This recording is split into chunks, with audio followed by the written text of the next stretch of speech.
मुंशी प्रेमचंद की कहानी पूस की रात। हल्कू ने आकर अपनी बीवी से कहा, शहना आया है, लाओ जो रुपए रखे हैं उसे दे दो, किसी तरह गर्दन तो छूटे। मुन्नी झाड़ू लगा रही थी, पीछे फिरकर बोली, 3 ही तो रुपए हैं, दे दूं तो कंबल कहाँ से आएगा? माघ पूस की रात खेत में कैसे कटेगी? उससे कह दो फसल पर रुपए देंगे, अभी नहीं है। हल्कू थोड़ी देर तक चुप खड़ा रहा और अपने दिल में सोचता रहा, पूस सर पर आ गया है, बगैर कंबल के खेत में रात को वो किसी तरह सो नहीं सकता। मगर शहना मानेगा नहीं, घुड़कियाँ देगा। यह सोचता हुआ वो अपना भारी जिस्म लिए हुए अपनी बीवी के पास गया और खुशामद करके बोला, ला दे दे, गर्दन तो किसी तरह से बचे, कंबल के लिए कोई दूसरी तदबीर सोचूंगा। मुन्नी उसके पास से दूर हट गई और आंखें टेढ़ी करती हुई बोली, कर चुके दूसरी तदबीर, जरा सुनो कौन तदबीर करोगे? कौन कंबल खैरात में दे देगा? न जाने कितना रुपया बाकी है जो किसी तरह अदा ही नहीं होता। मैं कहती हूँ तुम खेती क्यों नहीं छोड़ देते? मर मर कर काम करो, पैदावार हो तो उससे कर्जा अदा करो। चलो छुट्टी हुई, कर्जा अदा करने के लिए तो हम पैदा ही हुए हैं। ऐसी खेती से बाज आए, मैं रुपए न दूंगी। हल्कू रंजीदा होकर बोला, तो क्या गालियाँ खाऊं? मुन्नी ने कहा, गाली क्यों देगा, क्या उसका राज है? मगर यह कहने के साथ ही उसकी तनी हुई भवें ढीली पड़ गई। हल्कू की बात में जो दिल दहला देने वाली सदाकत थी, मालूम होता था कि वो उसकी जानिब टकटकी बांधे देख रही थी। उसने ताक पर से रुपए उठाए और लाकर हल्कू के हाथ पर रख दिए। फिर बोली, तुम अब की खेती छोड़ दो, मजदूरी में सुख से एक रोटी तो खाने को मिलेगी, किसी की धौंस तो न रहेगी। अच्छी खेती है, मजदूरी करके लाओ, वो भी उसमें झोंक दो, उस पर से धौंस। हल्कू ने रुपए लिए और इस तरह बाहर चला, मालूम होता था वो अपना कलेजा निकाल कर देने जा रहा है। उसने एक एक पैसा काट कर 3 रुपए कंबल के लिए जमा किए थे, वो आज निकले जा रहे हैं। एक एक कदम के साथ उसका दिमाग अपनी नादारी के बोझ से दबा जा रहा था। पूस की अंधेरी रात, आसमान पर तारे भी ठिठुरते हुए मालूम होते थे। हल्कू अपने खेत के किनारे ओक के पत्तों की एक छतरी के नीचे बांस के खटोले पर अपनी पुरानी गाढ़े की चादर ओढ़े हुए कांप रहा था। खटोले के नीचे उसका साथी कुत्ता जबरा पेट में मुंह डाले सर्दी से कूं कूं कर रहा था। दोनों में से एक को भी नींद न आती थी। हल्कू ने घुटनों को गर्दन में चिमटाते हुए कहा, क्यों जबरा, जाड़ा लगता है? कहा तो था घर में पुआल पर लेटा रह, तो यहाँ क्या लेने आया था? अब खा सर्दी, मैं क्या करूं? जानता था मैं हलवा पूरी खाने जा रहा हूं। दौड़ते हुए आगे चले आए, अब रो अपने नानी के नाम को। जबरा ने लेटे हुए दुम हिलाई और एक अंगड़ाई लेकर चुप हो गया। शायद वो यह समझ गया था कि उसकी कूं कूं की आवाज़ से उसके मालिक को नींद नहीं आ रही है।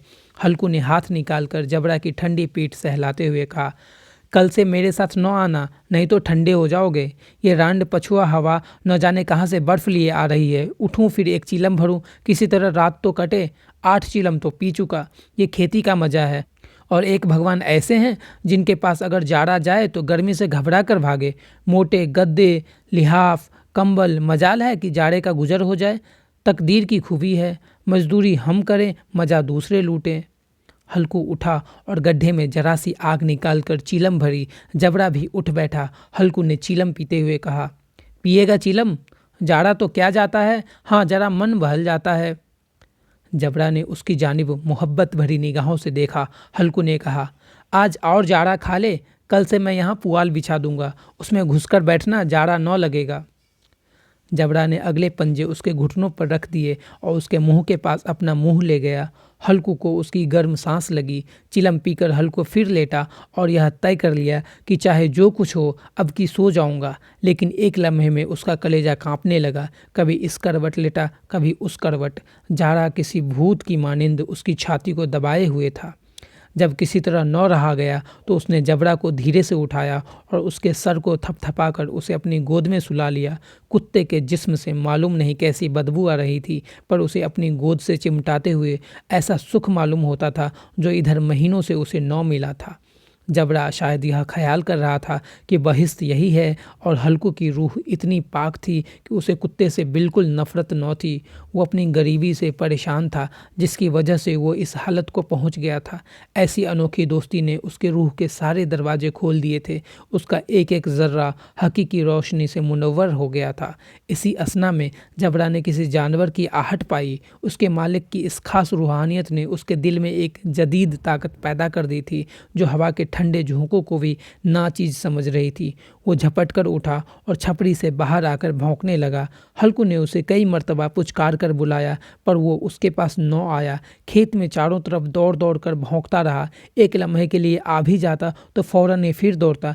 फर्ज की अदायगी ने उसे बेचैन कर रखा था। 1 घंटा गुजर गया। सर्दी बढ़ने लगी। हल्कू उठ बैठा और दोनों घुटनों को छाती से मिलाकर सर को छुपा लिया। फिर भी सर्दी कम न हुई। ऐसा मालूम होता था कि सारा खून मुंजमद हो गया है। उसने उठकर आसमान की जानिब देखा। अभी कितनी रात बाकी है। वो 7 सितारे जो कुतुब के गिर्द घूमते हैं अभी अपना निसफ दौरा भी ख़त्म नहीं कर चुके। जब वो ऊपर आ जाएंगे तब कहीं सवेरा होगा। अभी 1 घड़ी से ज़्यादा रात बाकी है। हल्कू के खेत से थोड़ी दूर के फासले पर एक बाग था। पतझड़ शुरू हो गई थी। बाग में पत्तों का ढेर लगा हुआ था। हल्कू ने सोचा चलकर पत्तियां बटोरूं और उनको जलाकर खूब तापूं। रात को कोई मुझे पत्तियां बटोरते देखेगा तो समझेगा कि कोई भूत है और कौन जाने कोई जानवर ही छुपा बैठा हो। मगर अब तो बैठे नहीं रहा जाता। उसने पास के अरहर के खेत में जाकर कई पौधे उखाड़े और उसका एक झाड़ू बनाकर हाथ में सुलगता हुआ उपला लिए बाग की तरफ चला। जबरा ने उसे जाते देखा तो पास आया और दुम हिलाने लगा। हल्कू ने कहा, अब तो नहीं रहा जाता जबरू, चलो बाग में पत्तियां बटोर कर तापें। टाठे हो जाएंगे तो फिर आकर सोएंगे। अभी तो रात बहुत है। जबरा ने कूं कूं करते हुए अपने मालिक की राय से मुवाफिकत जाहिर की और आगे आगे बाग की जानिब चला। बाग में घटाटोप अंधेरा छाया हुआ था। दरख्तों से शबनम के बूंदें टप टप टपक रही थीं। यकायक एक झोंका मेहंदी के फूलों की खुशबू लिए हुए आया। हल्कू ने कहा, कैसी अच्छी महक आई जबरा, तुम्हारी नाक में भी कुछ खुशबू आ रही है। जबरा को कहीं जमीन पर एक हड्डी पड़ी मिल गई थी। वो उसे चूस रहा था। हल्कू ने आग जमीन पर रख दी और पत्तियां बटोरने लगा। थोड़ी देर में पत्तों का एक ढेर लग गया। हाथ ठिठुरते जाते थे, नंगे पांव गले जाते थे और वो पत्तियों का पहाड़ खड़ा कर रहा था। उसी अलाव में वो सर्दी को जलाकर खाक कर देगा। थोड़ी देर में अलाव जल उठा। उसकी लौ ऊपर वाले दरख्त के पत्तियों को छू छू कर भागने लगे। इस मुतजलजल रोशनी में बाग के आलीशान दरख्त ऐसे मालूम होते थे कि वो इस ला इंतहा अंधेरे को अपनी गर्दन पर संभाले हों। तारीकी के उस अथाह समंदर में ये रोशनी एक नाव के मानिंद मालूम होती थी। हल्कू अलाव के सामने बैठा हुआ आग ताप रहा था। 1 मिनट में उसने अपनी चादर बगल में दबा ली और दोनों पांव फैला दिए। गोया वो सर्दी को ललकार कर कह रहा था, तेरे जी में आए वो कर। सर्दी की इस बेपाया ताकत पर फतह पाकर वो खुशी को छुपा न सकता था। उसने जबरा से कहा, क्यों जबरा, अब तो ठंड नहीं लग रही है। जबरा ने कूं कूं करके गोया कहा, अब क्या ठंड लगती ही रहेगी। पहले यह तदबीर नहीं सूझी, नहीं तो इतनी ठंड क्यों खाते। जबरा ने दुम हिलाई। अच्छा आओ इस अलाव को कूद कर पार करे, देखे कौन निकल जाता है। अगर जल गए बच्चा तो मैं दवा न करूँगा। जबरा ने खौफजदा निगाहों से अलाव की जानिब देखा। मुन्नी से कल ये न जड़ देना कि रात ठंड लगी और ताप ताप कर रात काटी, वरना लड़ाई करेगी। ये कहता हुआ वो उछला और उस अलाव के ऊपर से साफ निकल गया। पैरों में जरा सी लपट लग गई पर वो कोई बात न थी। जबरा अलाव के गिर्द घूमकर उसके पास खड़ा हुआ। हल्कू ने कहा, चलो चलो इसकी सही नहीं, ऊपर से कूद कर आओ। वो फिर कूदा और अलाव के उस पार आ गया। पत्तियां जल चुकी थीं। बागीचे में फिर अंधेरा छा गया था। राख के नीचे कुछ कुछ आग बाकी थी जो हवा का झोंका आने पर जरा जाग उठती थी, पर एक लम्हा में फिर आंखें बंद कर लेती थी। हल्कू ने फिर चादर ओढ़ ली और गर्म राख के पास बैठा हुआ एक गीत गुनगुनाने लगा। उसके जिस्म में गर्मी आ गई थी, पर ज्यों-ज्यों सर्दी बढ़ती जाती थी उसे सुस्ती दबा लेती थी।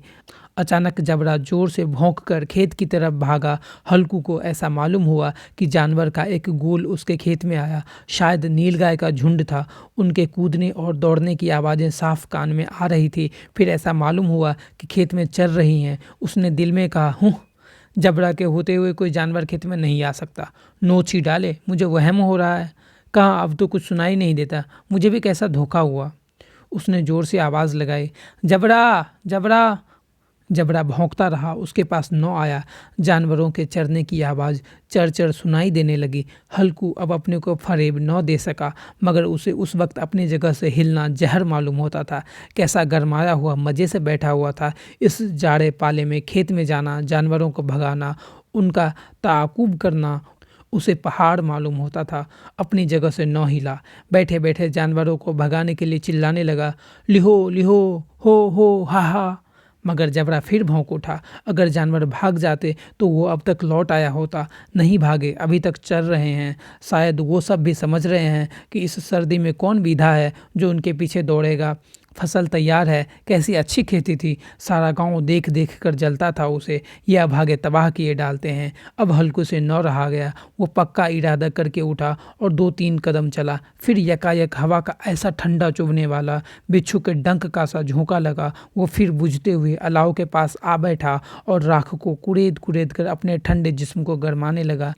जबरा अपना गला फाड़े डालता था। नीलगाय खेत का सफाया किए डालती थी और हल्कू गर्म राख के पास बेहिस बैठा हुआ था। अफसुर्दगी ने उसे चारों तरफ से रस्सी की तरह जकड़ रखा था। आखिर वहीं चादर ओढ़कर सो गया। सवेरे जब उसकी नींद खुली तो देखा चारों तरफ धूप फैल गई है और मुन्नी खड़ी कह रही है, क्या आज सोते ही रहोगे तुम? यहाँ मीठी मीठी नींद सो रहे हो और उधर सारा खेत चौपट हो गया। सारा खेत का सत्यानाश हो गया। भला कोई ऐसा भी सोता है? तुम्हारे यहाँ मंडियाँ डालने से क्या हुआ? हल्कू ने बात बनाई, मैं मरते मरते बचा और तुझे अपने खेत की पड़ी है। पेट में ऐसा दर्द उठा कि मैं ही जानता हूँ। दोनों फिर खेत के डांडे पर आए। देखा खेत में एक पौधे का नाम नहीं और जबड़ा मंडिया के नीचे चित्त पड़ा है। गोया बदन में जान नहीं है। दोनों खेत की तरफ देख रहे थे। मुन्नी के चेहरे पर उदासी छाई हुई थी, पर हल्कू खुश था। मुन्नी ने फिक्रमंद होकर कहा, अब मजूरी करके माल गुजारी देनी पड़ेगी। हल्कू ने मस्ताना अंदाज से कहा, रात को ठंड में यहाँ सोना तो न पड़ेगा। मैं इस खेत का लगान न दूंगी, ये कह देती हूँ। जीने के लिए खेती करते हैं, मरने के लिए नहीं करते। जबरा अभी तक सोया हुआ है, इतना तो कभी न सोता था। आज जाकर सहना से कह दे, खेत जानवर चर गए, हम 1 पैसा न देंगे। रात बड़े गजब की सर्दी थी। मैं क्या कहती हूँ, तुम क्या सुनते हो? तू गाली खिलाने की बात कर रही है। शहना को इन बातों से क्या सरोकार? तुम्हारा खेत चाहे जानवर खाएं, चाहे आग लग जाए, चाहे ओले पड़ जाएं, उसे तो अपनी माल गुजारी चाहिए। तो छोड़ दे ऐसी खेती, मैं ऐसी खेती से बाज आई। हल्कू ने मायूसाना अंदाज से कहा, जी मन में तो मेरे भी यही आता है कि खेती बाड़ी छोड़ दूं।